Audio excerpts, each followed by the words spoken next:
Stuart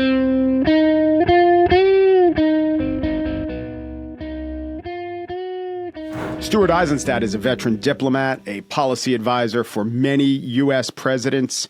He's the author recently of The Art of Diplomacy, How American Negotiators Reached Historic Agreements That Changed the World. He draws on decades of firsthand experience and interviews with 150 global leaders. He got to Kissinger, who wrote the foreword for the book.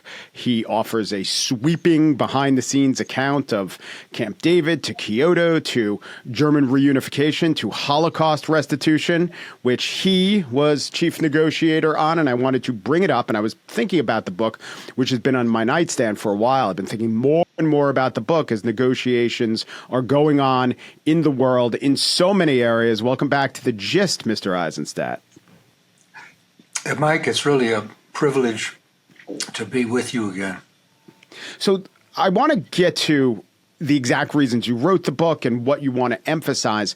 But there was a phrase that jumped out at me, and I think why not start by defining how you best see the role of empathy in negotiations, a specific form of empathy. So first of all, diplomacy, Mike, is the ability of a negotiator to convince the other country or countries with whom you're negotiating that it's in their national interest to do what's in America's national interest. And finding that sweet spot is difficult, but essential, because it's not a game of poker. It's not a winner take all. They have to have an agreement on the other side that they can take back to their public and to their leader. It has to be a win-win situation. And one of the ways that you have to develop your skill to do, and it's not easy, is to put yourself in their position, in their shoes, to listen to what they're saying, and ask yourself, if I were in their shoes, what would I need? And is that compatible with what America needs? When I was Deputy Secretary of the Treasury in the Clinton administration, my secretary was Larry Summers. And Larry, who was one of the 150 people I interviewed, said you need to have what he called unsympathetic empathy for the other side. That is, you don't get drawn into saying, well, I want what Iran wants, but you try to empathize with, if you were in their shoes, what would you need? And that ability to listen is absolutely critical. In addition, developing a personal relationship with your key negotiator on the other side is also important. An example is during the German reunification talks, Mike, when we were trying to convince the Soviet Union to accept a reunified Germany after the Berlin Wall fell. And not only that, but a reunified Germany within NATO. This was heavy slogging. Yeah, and Jane Baker, who wrote the preface for my book, used this personal relationship. He took the Soviet Foreign Minister Shevardnadze to his retreat at Jackson Hole, Wyoming. And they really bonded personally. They talked about their children, their grandchildren living in a united Europe without the kind of conflict we had during the Cold War.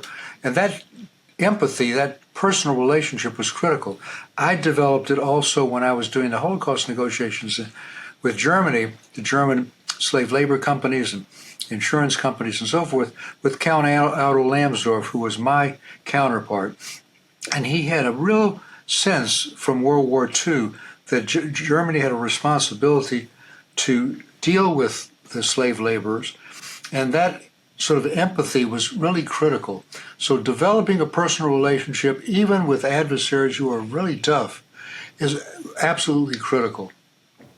Yeah, it would seem to me that Richard Holbrooke is not Bosnian or Serbian. So he's in a position to perhaps be able to broker a peace, and he's one of them. And George Mitchell, actually, I think he might have some Irish ancestry, but he's not a combatant. But you... No, he's Lebanese.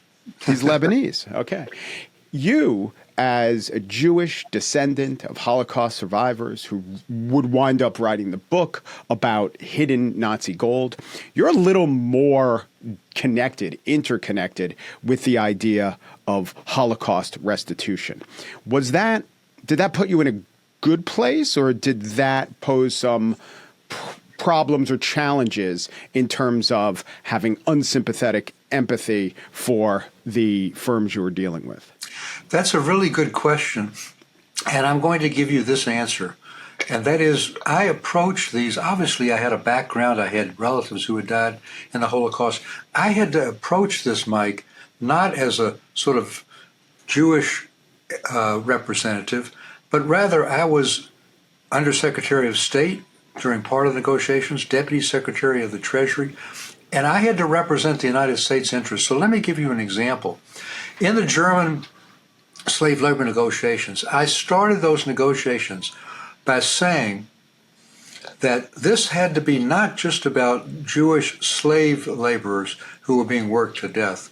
It had to be about non-Jewish forced laborers, of whom there were many more, Poles, Czechs, Hungarians. And Germany, the German government said, look, we're willing to do something for the Jewish slave laborers, but not for the others, because it'll open Pandora's box. Chancellor Kohl said that to me, former Chancellor Kohl, as did the current Chancellor at the time, Schroeder. And I said, look, I am not going to negotiate this and try to relieve you of these lawsuits unless you're willing to cover Jews and non-Jews. This can't be just a Jewish issue. And Mike, the 10 billion Deutschmark agreement, that's $5 billion, that we reached with the German companies and the German government, 80% of that went for laborers, another 20% for things like insurance and property. But 80% of that 80% went to non-Jewish forced laborers. There were 1 million Polish surviving laborers who got paid. Now, we paid the slave laborers $7,500 apiece, the forced laborers $2,500 apiece, because they were viewed as an asset of the state. They could often have their spouses with them. They weren't being worked to death, whereas the slave laborers, the whole intention was to try to work them into the ground. But still, my key notion was this can't just be a Jewish affair. It has to cover both. So, yes, I had this background, but if I came to it as a Jewish representative, I wouldn't have been successful. I had to be the representative of the United States of America and look at our broadest diplomatic needs. Yeah, so you have all these interesting examples of negotiations that did take place, but now I'm going to ask you about some that didn't, which is about Germany. Germany not only was involved in the restitution that you negotiated, but right after World War II, they paid reparations to Israel and to, in fact, I've done some research into their reparations. Anyone who actually did survive or was in the womb at the time of the death camps, they were entitled to reparations.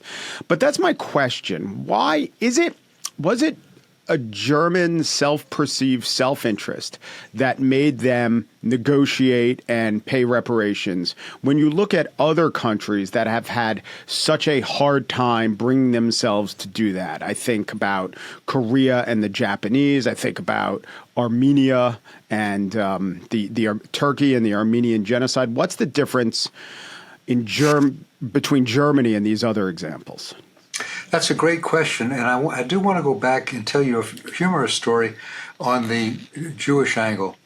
When Henry Kissinger was first named Secretary of State and met with Golda Meir, the Israeli Prime Minister, he said, Madam Prime Minister, I want to set the ground rules very clearly. Number one, I'm an American. Number two, I'm Secretary of State. Only number three, am I Jewish?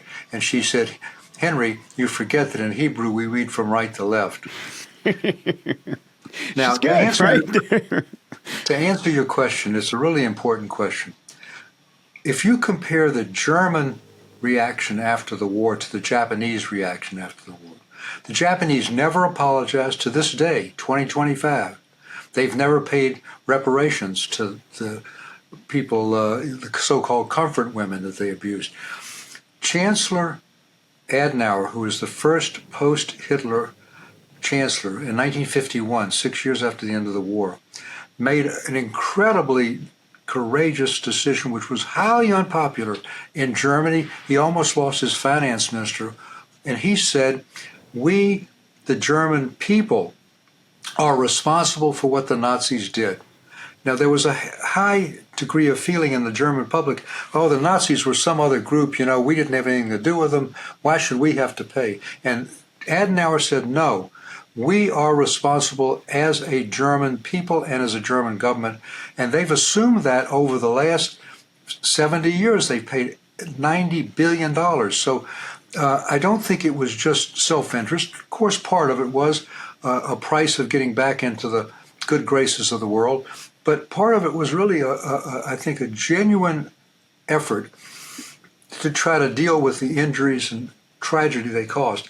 And I see this, Mike, right now, because in addition to negotiating for the U.S. government, I am the special pro bono negotiator for the Jewish Claims Conference, which was authorized by the Luxembourg Agreement in 1952 to be the official negotiator with Germany for all survivors.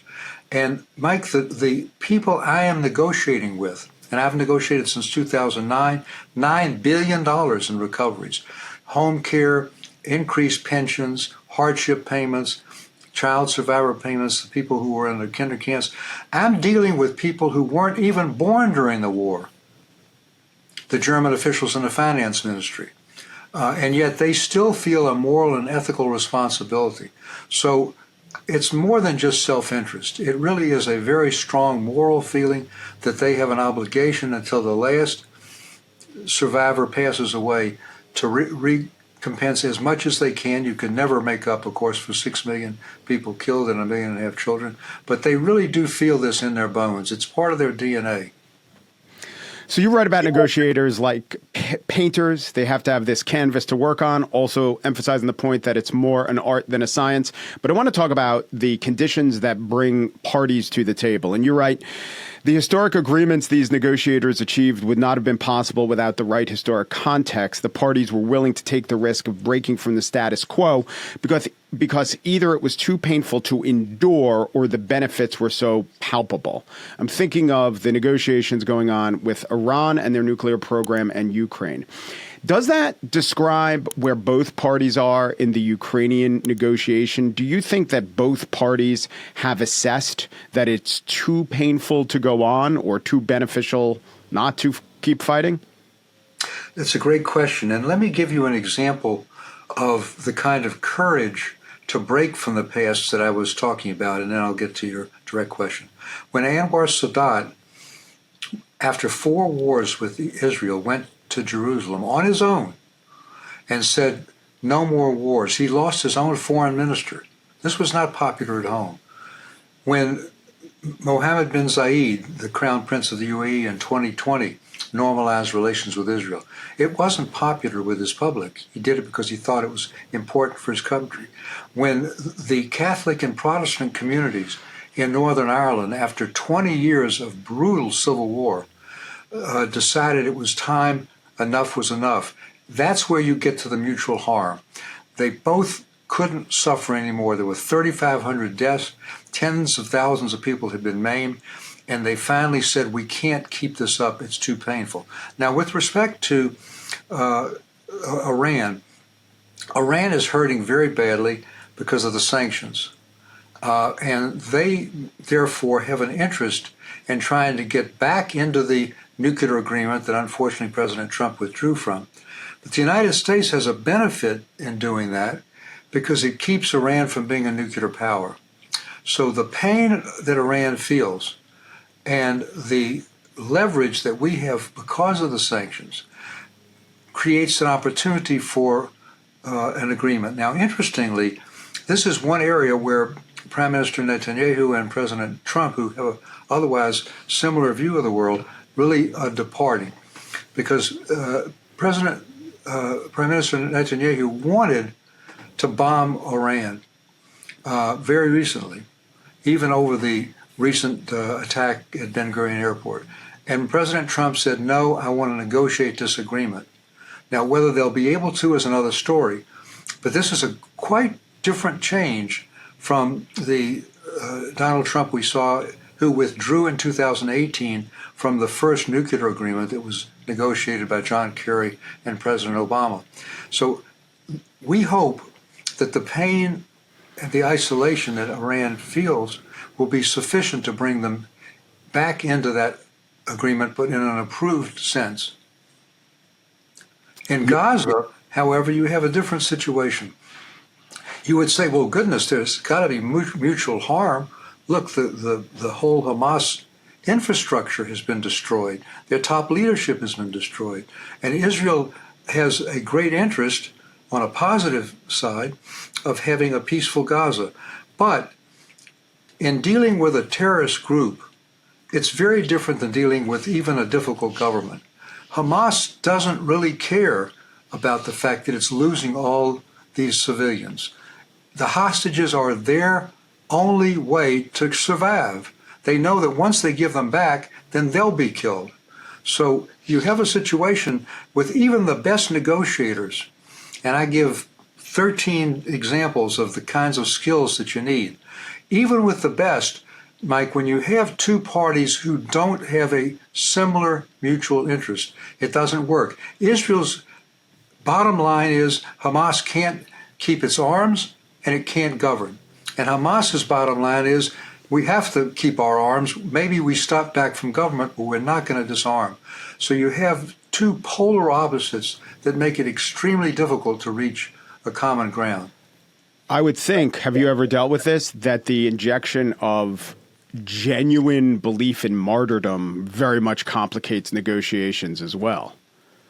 It does. And when you're dealing, for example, I was in the Carter administration, of course, and we had our own hostage crisis. It lasted 444 days.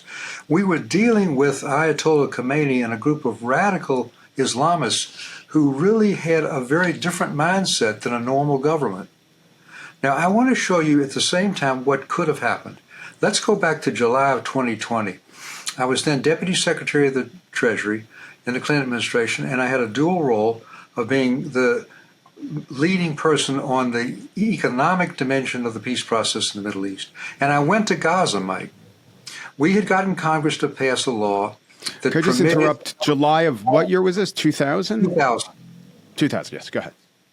We had gotten Congress to pass a law that allowed any Arab country like Egypt, Jordan, and the Palestinian Authority that had a peace agreement with Israel to create an industrial zone. And within that zone, any company that used as little as 10% Israeli content, like, for example, unprocessed Israeli cotton, could ship back the final product duty-free. And I was in Gaza in July of 2000, and here's what I saw. It was beautiful. 30 plants, not Israeli plants, American, Japanese, European plants, employing 1,200 Gazans. They took me on a tour to show me the second phase of the industrial park, which was already laying foundations for another 30 plants, employing another couple of thousand Gazans. And I went into one of the plants, Mike, and I saw the product being loaded onto a flatbed truck. It went through the Eretz crossing to the airport we had gotten the Corps of Engineers to build to help the Palestinians export their products. Overseeing that entire operation was one unarmed Israeli soldier. That's what could have been. And when I went back to report to Yasser Arafat, the head of the PLO, and the head of the Palestinian Authority, in Ramallah, what I had seen and how excited we were and we were going to build on this, and he said to me, Mr. Secretary, before you go on, I have a message that I want you to convey to President Clinton. What is that, Mr. President? I want you to tell him not to invite me to Camp David 2, the second Camp David, with Prime Minister Barack and Clinton. And I said, why? And he said, I'm not prepared to make the compromises he needs for an agreement. So he was invited in any event. It failed. The second intifada happened, and so much of what we saw disappeared. In 2005, Mike, and I wish I could show this to all the kids demonstrating on the campuses, Aric Sharon, who was a hardline Israeli prime minister, withdrew every single Israeli soldier from Gaza. And those soldiers, in turn, took 7,000 settlers out of their homes. I wish we could show the videos on the campus, kicking and screaming. There wasn't one Israeli left in Gaza, civilian or military. But what they did leave is the industrial park I just described.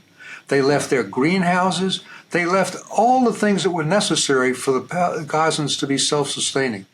Instead, however, Hamas won the next election in 2006. They took over in 2007. And instead of getting roses, they sent rockets over to Israel. And that is the situation we've had ever since. Yeah, and you're saying that that's what Arafat wanted. Yes. I mean, it was the lack of courage. Sadat had courage. Mohammed bin Zayed had courage. The King of Morocco had courage. The Emir of Bahrain, who negotiated the Abraham Accords under President Trump, had courage. But the Palestinian leaders don't. They're afraid that if they give up their so-called right of return of 1.5 million refugees coming back to Israel, that they'll be assassinated. And they don't have the courage. I think if they did, they would not be assassinated. I think that the people would welcome having their own state. But now we've got to a place where there's such polarization, both in Israeli society after October 7th and in the Palestinian areas, that finding a common agreement is extraordinarily challenging. Because, in simplest terms, they believe that they can, quote unquote, win the war, which is, they define it, take back Israel in the name of Palestine. I don't even know if they actually believe that, but they have to adhere to that in order to be viable leaders of the Palestinian cause. And if you have, I would say, and this is from reading your book, if you have such an unrealistic conclusion of the actual lay of the land, you're never going to be able to negotiate successfully. Yes, but you know, recent polls show that 70% of the Gazans oppose Hamas. They realize that Hamas is the one that brought this catastrophe on them, and they want to live a peaceful life. And they know that with Hamas there, they'll never be able to do it. So it's a very, very difficult situation. We see something also in Ukraine, which of course is very topical right now. Henry Kissinger told me in his interview that you can't win, Mike, at the negotiating table what you don't achieve on the battlefield. And that's why it was so important to arm Ukraine and let them take back as much territory as they could. Now, I think the Biden administration did a great job in keeping NATO together, but frankly, they were $1 short and a day late in giving the Ukrainians the modern equipment that could have been helpful when Russia was in retreat. But having said that, I think that we have a couple of negotiating red lines that we should honor. Number one, we must not negotiate behind Zelensky's back. We did that in Vietnam. Henry Kissinger negotiated the Vietnam peace agreement only with the North Vietnamese. The Saigon government in the South, for whom we sacrificed 58,000 American soldiers, men and women, was not in the room. In 2020, and past that, in the Trump administration, and then continuing with the Biden administration, the negotiations, Mike, in Afghanistan with the Taliban did not include the government of Afghanistan for whom we were fighting for 20 years. We mustn't do this to Zelensky. And I'm very concerned that the special envoy has gone 4 times to see Putin and not made similar gestures to Zelensky. Now, I hope that this rare earth deal solidifies that. And the last piece on because here again, we'll go back to your question about mutual harm. There is mutual harm. The Russians are suffering and the Ukrainians are suffering. I mean, Putin has lost 800,000 soldiers, dead or wounded, a third of his Black Sea fleet. And of course, Ukraine is in a very difficult situation too. There will be a solution at some point. But if you're in Zelensky's shoes, and I've talked about the importance of always standing in the shoes of the others, you're going to say the following, Mike. You Americans have a saying, fool me once, shame on you. Fool me twice, shame on me. Well, he's going to say we've been misled twice by Putin. 1994, the so-called Budapest Memorandum, we gave up the 3rd largest nuclear arsenal in the world for a paper promise by Putin not to invade, and a few years later he goes and takes Crimea. Second, in 2015, the same fighting that's going on in the Donbass, there was a ceasefire. We signed on to an agreement, along with the Russians and the Ukrainians, that assured the Ukrainians that there would not be any further penetration by the Russians. 7 years later, February 21st, 2022, Putin says, quote unquote, Minsk is no more. He rips it up and invades them 3 days later. So Zelensky's going to say, well, wait a minute. Here I am a third time. What assurance do I have if I agree to a ceasefire, if I sign an agreement, that Putin won't wait another couple of years, invade again, and you won't be there to help me? You're not going to let me in a NATO? So I think the only answers are let them into the European Union. It'll be difficult for, I think, Putin to invade. The Brits and the French have already indicated, and I think the Germans will as well, they're willing to put peacekeeping troops in, which would make it more difficult. But the other piece is something Biden really did do right, and that is he negotiated an agreement, a multi-year agreement, to provide arms to Ukraine so that if they ever have a fight again, they'll have arms on ready. The British and French will do that. The Swedes can do it. So those are the things that will be necessary to give Zelensky some assurance that Putin won't simply rest, relax, and go back, rearm, and go back a third time. So going back to your lessons, negotiations happen when both sides realize that it's a better alternative than fighting, that less can be won, or maybe it can't be won through force. So then you go to the negotiating table. I do not think, this is my assessment, that Ukraine has gotten there. I'm not saying that they could take back all of Luhansk, but if you look at the 5 regions that are supposedly on the negotiating table, they hold much of 2 of those 5 regions, Kherson and Zaporizhzhia. And why would they give away land and territory and places where there are more Ukrainians than Russia that the Russians haven't actually conquered by force? It not only does not make sense to me, it is against Zelensky's interests, it's against the national interest. It's the sort of non-starter that I wonder if the Trump negotiating team really understands. I wonder a lot about what they really understand. I mean, there's some amount of flattery in public that you can argue adheres to good negotiating policy. But then there's a lot of, I think, excessive verbiage that is complicating things in terms of what Steve Witkoff has been saying and how much he's been praising Putin. And I don't know. Well, you might know better. Is there a real tactic there as to how that might actually lead to a fruitful negotiation? So I call this the art of negotiations because it's like a painter playing a picture on a blank easel and starting from scratch. There is a creativity that's necessary. When George Mitchell was trying to mediate the terrible fight between the Catholic and Protestant militias, he asked them both to disarm so that the negotiations continue. They both refused because they didn't trust the other. So he creatively came up with the Mitchell principles, which were you can keep your arms, but you can't use them during the terms of our negotiation. That's the kind of creativity that's going to be necessary here. There are a number of ways this can happen. For example, Mike, number one, you don't recognize what the Russians have acquired as Russian territory. So you don't foreclose ultimately.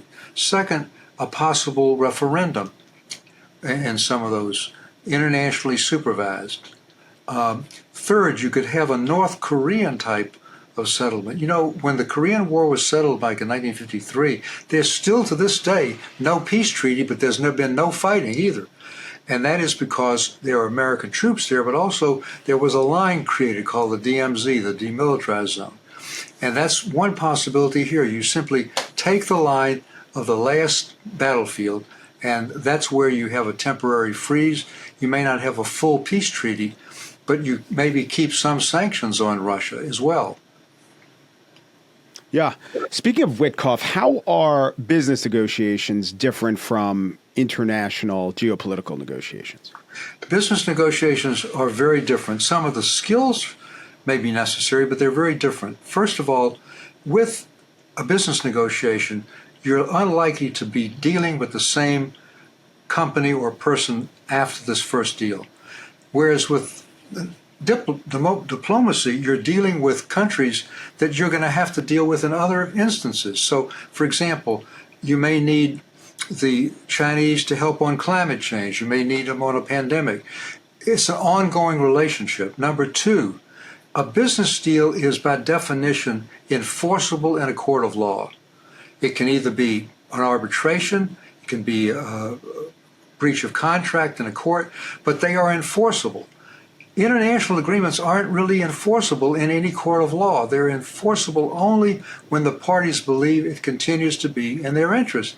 That's why, unfortunately, President Trump withdrew from the nuclear agreement of 2015. So it depends on continued implementation and continuing to emphasize to the parties that it's in their interest to stay there. And last, you're dealing with a sovereign country on the other side of the table, not a corporation. And they have to have the ability to go back to their public, to their presidents, and say, this is a win-win situation. We've got something we can live with. In a business deal, you try to squeeze as much as you can out of the other side. You can't do that in an international negotiation. You've got to retain a personal relationship with the negotiator and also with the country, because you're going to need them on the next issue.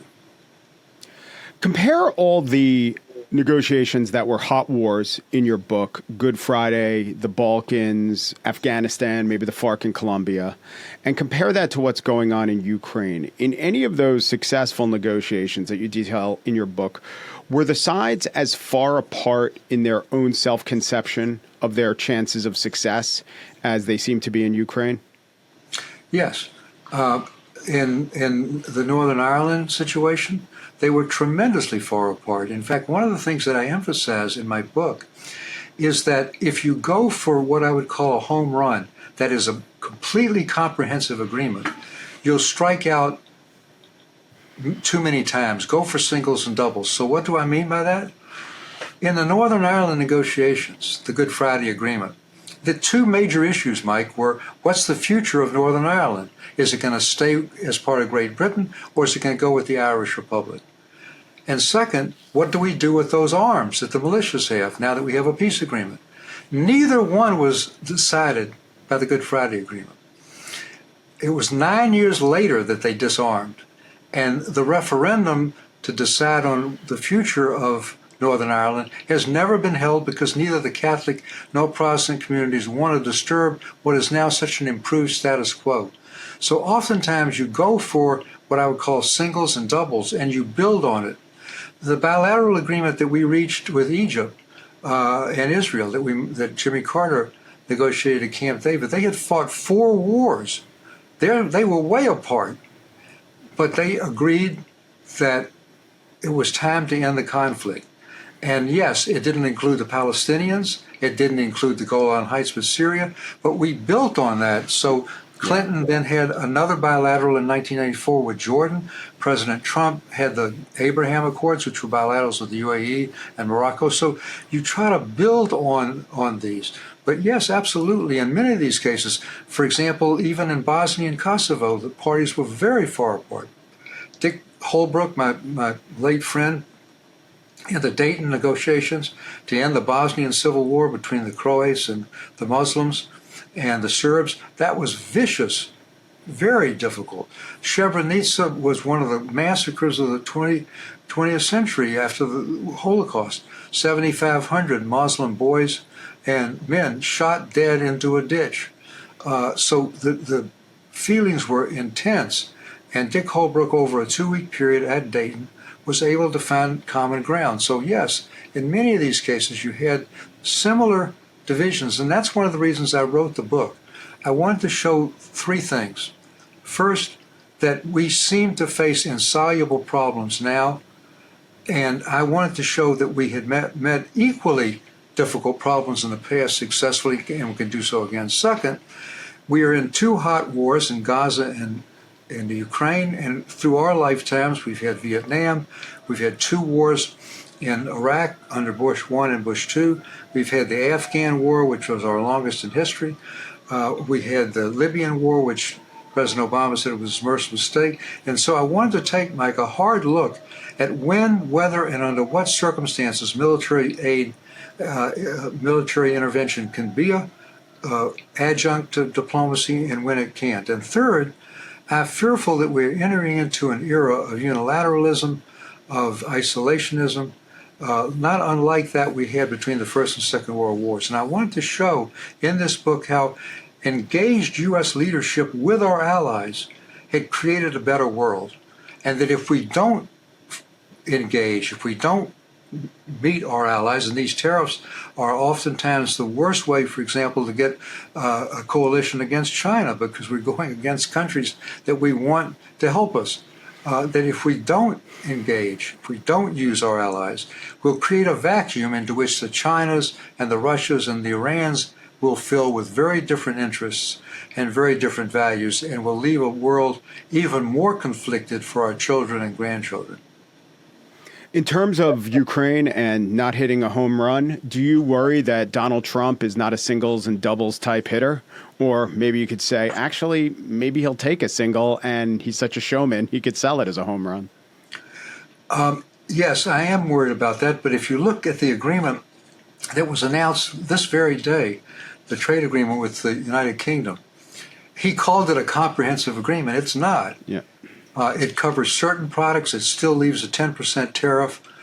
So it's not a home run, but it's a positive step forward that you can build on. So I hope that in these negotiations, both coming up with Gaza and with Ukraine and the future trade agreements, that he'll recognize better to take a single and build on it than swing for the fences and get nothing. I have two more questions. One is very picayune and one is global. So they're both about Ukraine. They're both about Iran. The Iranian negotiations are not direct negotiations. Have you ever been involved in them? Could you just tell me how they occur? From what I understand, an Omani intermediary hears each side, then goes to the other. Is this, is this in the same, literally they're staying in different floors of the same hotel? Do they pass each other in the hallway? Do notes get passed forth? How does it literally work on a practical level? So one of the skills that's necessary in a negotiator, when you have two sides that are so antithetical to each other that they literally won't get in the same room, is you have to use back channels.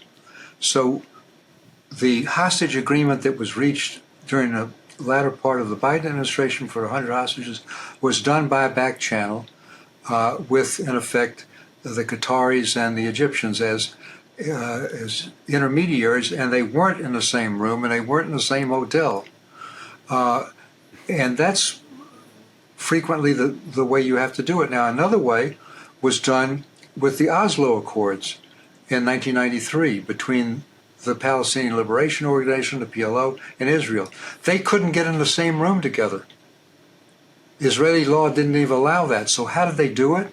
They got non-government officials from Israel to meet in Norway and Oslo. And they came up with a framework, and my friend Yossi Beilin, who helped organize this, said the worst day of his life was when he had the agreement and he had to tell Prime Minister Rabin, who didn't know the back channel was even occurring, that this is the agreement, and hope that he accepted it, which he did. So it is the transmission of documents through an intermediary. It could be Oman, it could be Qatar, it could be Egypt, who has good relations with both sides, and they end up being the sort of trusted intermediary. Now, another example of that actually is with the Abraham Accords. The Abraham Accords, Mike, were not negotiated between the UAE and Israel. They were never in the same room. They were never in the same hotel. They were done with the U.S. being the mediator, the back channel. And the U.S. was not just passing documents along, but they were helping shape the documents so they could be acceptable. It's only when there was a final agreement that the two sides actually came together and shook hands. The same thing with the famous handshake on the South Lawn in 1993 between Rabin and Arafat. They had never been negotiating together before. Wow. Here's my last question, and it's about what Witkoff is doing with the Iranians and their pursuit of a nuclear weapon. I think that recent history tells us that the difference between a nuclear state that's an enemy of the United States and a non-nuclear state that's an enemy or an adversary is enormous. And it also seems to me that there is absolutely every incentive for a state that's dedicated to be an adversary of the United States to have a nuclear weapon. It's the one situation, it's the one scenario where you don't get pushed around, where credence has to be given to you. Like I'm saying, the delta between the binary of nuclear and non-nuclear does seem to line up in the interests of the adversarial actor pursuing the nuclear weapon. And that's why I really, really deeply wonder why. I understand that the sanctions are hurting them, but I wonder if the Iranians really think that genuinely will commit to not pursuing nuclear weapons, and if the United States believes that the Iranians will commit to that, because I have my doubts. It's a very good question. What Iran wants, in my opinion, is they want to be a nuclear-capable state, so that at some point, if things go south, they can take their nuclear capacity and put it on a missile, and a warhead on a missile as their self-defense. Actually, the Nuclear Non-Proliferation Treaty, which goes back decades, has been quite successful.